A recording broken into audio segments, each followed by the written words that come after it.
Hey gamers, welcome back to the channel. Today in DC Dark Legion, we got Hawkgirl. She is now in the roster. We did some testing with her previously on a stream a few days ago. So we're going to go over her kit. I'm going to run her through combat cycle. The combat cycle that's currently up, I think, is one of the best environments to test her in because she is an AoE damage dealer. She is a front line melee damage dealer, which I think is pretty cool.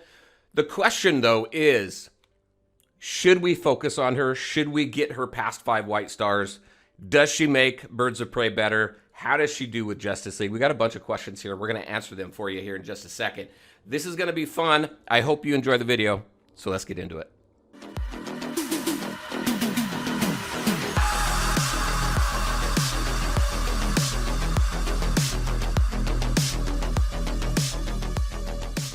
I love meeting people face to face. A mace works in every situation! All right, and welcome back. Let's go ahead and just jump right in. We did some testing, like I had mentioned a few days ago on a stream. If you haven't seen the stream, I'll put a link up to it right over here. I am looking forward to seeing how she performs in the combat cycles that we're going to test today. We're going to do 2 tests with her, one with Birds of Prey and one with Justice League, because the question, like I had mentioned, is does she make Birds of Prey better? And what does she do for the Justice League? So let's go ahead and take a look at her kit here really quick. I did compare her in the stream to Superman. One thing to keep in mind about Superman, he is 5 white stars just like Hawkgirl is, but I am much more invested in his force than with hers. I have 0 force in her, so her damage is going to be a little bit lower, and you do see that in the stream. The thing with her is going to be survivability, though. So let's take a look. Right here, her first skill, Hurricane Force. She creates a powerful gust with her wings, dealing physical damage equal to 100% of her attack. So that's one of her main stats is going to be attack. To nearby enemies, pulling those enemies in within 6 to 12 meters of her 6 meters closer. So since she's pulling enemies in, survivability is going to be key with her. And I think when we take a look at the rest of her kit, she's got some stuff that's going to help her there. This skill here, Nth Degree, she charges her weapon and strikes, dealing physical damage equal to a certain percentage of her attack to nearby enemies, another AoE damage attack. This ability here at the start of battle, she gains a shield equal to 6% of her HP. I think that's going to be a critical stat for her as well, for each Birds of Prey ally. So specific to that tag. Up to a maximum of 30%. Upon casting her ultimate, she gains a shield equal to 10% of max HP for 8 seconds. When we take a look at her kit here, she is specifically for Birds of Prey, not so much for Justice League because she doesn't have a tag benefit from there. She's got her global skill here, increases all champions' HP by 1% and warrior champions' HP by 1%. I'm curious if that stacks. So for warriors, do they get 2% total? I'm not sure 100%. And then her ultimate here, she slams down from midair, dealing physical damage equal to a certain percentage of her attack to nearby enemies. While casting this skill, she gains super armor and recovers HP equal to 20% of the damage dealt. So the kit seems pretty cool. She's got some AoE damage. She's got a shield that she brings up around herself. She has some crowd control by luring enemies to her. She's also got super armor here. So she has a lot of defensive buffs that helps with her survivability in the battles. That's really what we're taking a look at with her, right? When we take a look at the Birds of Prey team, what they really need is more damage. They've got a good healer. They need more damage, and Hawkgirl doesn't really bring that. Now, we'll see once we invest more force in her what that does, but when we take a look at her kit, it forces us to believe she's more of a tank, because we really don't have a tank in that team either. We don't have a Guardian. We have another warrior in Harley Quinn, but we don't have a Guardian. So she seems to be playing the role of the main tank, really, because of all these defensive benefits that she has. All right, let's take a look at gear right now. So for her, Amazonian Shield, if we take a look at the best legacy pieces, probably Amazonian Shield, HP, defense, crit damage, resistance, increases defense and mental. Remember, mental is the spiritual damage defense by 8%, gains a stack of Amazonian protection, which also brings up a shield. So this is good for her. Let's see. She may be a good replacement for Wonder Woman, but Wonder Woman still has 2 stuns. And I think the stuns are probably a little bit more valuable than Hawkgirl sucking in a couple enemies. All right, so that would be that. I think also if we were to go with a legendary weapon, probably this one here, because this is more of a defender, more of a tank weapon. So, and then as far as this goes, I think it's this one here. Yeah, HP. This one right here, not so much. It increases attack. And we know that she's not a huge attack-based character. At least that's what it seems like. All right, so let's go ahead and take her through some tests in combat cycle. Again, I think the current combat cycle is a good one because this is Devastator 3. Devastator 3 has some ads. So let's go ahead and test her in a Birds of Prey team. All right, let's take everybody out of here. Let's go Birds of Prey. We're going to do that first. Since she seems more like a main tank, we're going to put her in the main tank position, which is front left. We've got our healer. So here's the trio, really, for this team. I think let's try... let's throw Batgirl in there. And let's throw Catwoman in there. So we got our 5 Birds of Prey. We got some lifesteal. So she should be really good at survivability. And then we've got some additional damage here with Weapon Master.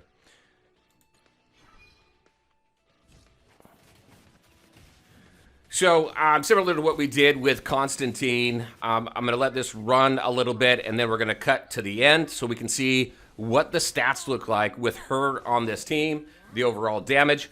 I do feel that at least I think she's going to do better here than she did in the stream, because in the stream, it was just a single target boss, which was Devastator, no ads. Since she has that AoE damage, we should see her do a little bit more damage here. So we're currently at what? We got a minute to go. All right, so I'm going to play this for a couple seconds, and then we're going to skip to the end, and let's see what the results are. All right, we just wrapped that up. How did we do? So rank 29. I didn't beat my score. We got 10.2 million. That's actually not too bad. Let's take a look at stats. So we got Harley Quinn coming in at almost 4 million damage. We've got, actually, you know what? Taking a look at her, she did bump up. She about doubled her damage because in the stream, she was doing around the mid 800,000. She pulled in 1.6. That's like double, almost exactly double what she did. So obviously this one did much better. Harley Quinn still took more damage. She didn't take as much, but she did survive the whole battle, and she did some healing as well.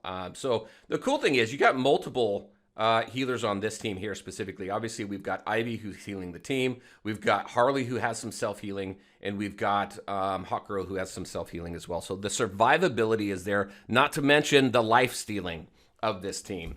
And as far as damage, Ivy still maxes the damage. That's got to be because of her vines, right? Her vines are taking damage, so that probably adds to that. I would like to see this, actually, kind of on a side note, I would like to see this damage taken minus the vines, just to see what she takes. Probably not so much after that. All right, so that's where we are with Birds of Prey. Does she make the team better? I think with this, you could probably pull out Catgirl and bring in Vixen. You got double support, which is going to do a little bit more damage. And I can't remember where we ended on the stream, but I think she's good. Let's put her into a Justice League team, because the question really is, did she make BOP better? She did. Did she make it the team so good that they are a must-have team? I don't think so. I think they'll do good in this type of battle. I think she'll do good in Training Simulator, but we have other characters in the game that will probably do much better, or I know do much better, right? All right, so let's bring in Justice League. I am going to be a little unfair here because I do have, that's the wrong Justice League. I am going to bring my my Green Lantern in here. Let's see. Let's bring in Superman in the off-tank position. Hawkgirl in the main tank position again. Let's see. We're also going to bring in... let's see. Who? What? Green Arrow? And... I don't know. Let's do Flash. Just for the heck of it. All right. So with this team here, obviously the only healer that the Justice League has right now, unfortunately, is Green Lantern. So this team is difficult for a lot of people to put together. you're going to swap Green Lantern out, obviously, for either Mara or Ivy, but then you're not going to get the full Justice League team. If you can get your characters to stay up the whole battle and you don't need a healer, then you don't need to worry about that, and you can put...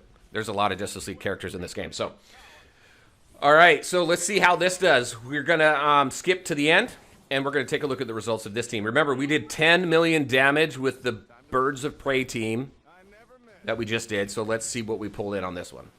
All right, wrapping this battle up. Flash is actually buffing Green Arrow more than Superman, but my Superman's only at 5 white stars, so looks like we hit just under 15 million. Yep, just under 15 million. Still not better than my original team, but let's take a look. So she pulled in 1.6 billion. She's very consistent with her damage. We saw that in the stream, and now we're seeing it between both of these teams. So her damage, very consistent. Superman coming in at 3.4. I think we'll see her damage obviously go up once we invest in her force. She did take much more damage here than she did in the last one. She took in, what, 138K? So not so bad with this team here either. I think we can probably come up with some other configurations with her, but that would make this video way too long. So what does she do for the Justice team? Honestly, I don't think she does much here than what... well, actually, you know what? When we take a look at it from a combat cycle perspective, you don't need Wonder Woman in here. We don't really need a tank in here. We don't need crowd control so much in here. You just need survivability. I mean, her stuns maybe come in a little bit handy, but not so much. I think actually, I think Hawkgirl might come in and do a little bit more damage. I don't know. Just do some testing there, but I don't think she improves the Justice League team overall. I think it keeps the Justice team status quo for the most part. That's just my thoughts and what I've seen so far in the testing that I've done in the week that she's been out. So overall, I think she'll definitely help out combat cycle. I think she'll help out in training simulator. Could be helpful in PvP as well. Haven't done really much testing. It's hard to test in PvP because you only get a certain number of attempts for free anyway. So overall, Hawkgirl, I think when we take a look at her force, the main two stats you're going to focus on is going to be attack and her defensive stats. And when we talk about defensive stats, we're talking about defense, we're talking about crit resist, those types of things. And I think as kind of a tertiary skill, that third one, if you've got everything where you want it and you can't invest any more force, but you got a ton of force to invest in and you really want to put a lot of force into her, the next is going to be HP so that you can buff up that shield of hers. So overall, do I think she's worth it? For me, take a look at who's before and who's after, and it really depends on where you are in your server as far as the banner rotation goes. Are you a new character, are you on a brand new server? Are you a new player on an older server? And then again, where that banner is, because here's the thing. You've got, right before her, you've got Constantine and Zatanna. Those two, critical in my opinion. They are fantastic together. The JLD team, in my opinion, is still the best team in the game. And then right after Hawkgirl, you have Nightwing. Nightwing, I have no idea what to expect from him right now. I don't know what he's going to do for the Bat Family team. I'm very excited for that, though. So my recommendation from my experience is this. Take it for what you will. Again, just giving you my thoughts. I think Hawkgirl is good to get. I think she needs to be at 5 white stars. I don't think you need to go beyond that because I don't feel that the teams that she fits in are really going to benefit a ton from adding the character to the roster. Whereas Zatanna, Constantine, possibly Nightwing, they will definitely make a huge impact and a big difference. So there's my thoughts on Hawkgirl. I think she's cool. I like her kit. And I like what she does. I just don't think that she is a must-have beyond the 5 white stars. I don't think she's skippable, though. Don't skip on her. I think she's definitely going to come in handy. And she doesn't require a ton of investment, at least from what I can tell so far. She's only been out a week, so we'll find out later on down the road. All right, everybody. That's what I had for you. That's Hawkgirl. That's my thoughts on Hawkgirl. Very curious. What do you think? What are your thoughts on Hawkgirl? And if we've got any whales out there that have just gone crazy on her and got her ranked up high and her force high and everything. Very curious to hear from you as well on your thoughts. All right, everybody, that is what I had for you. As always, I want to thank you all for taking the time to watch the video. If you liked it, make sure to hit that like button and share your thoughts and questions in the comment section below. Take care, everybody, and we'll talk to you next time.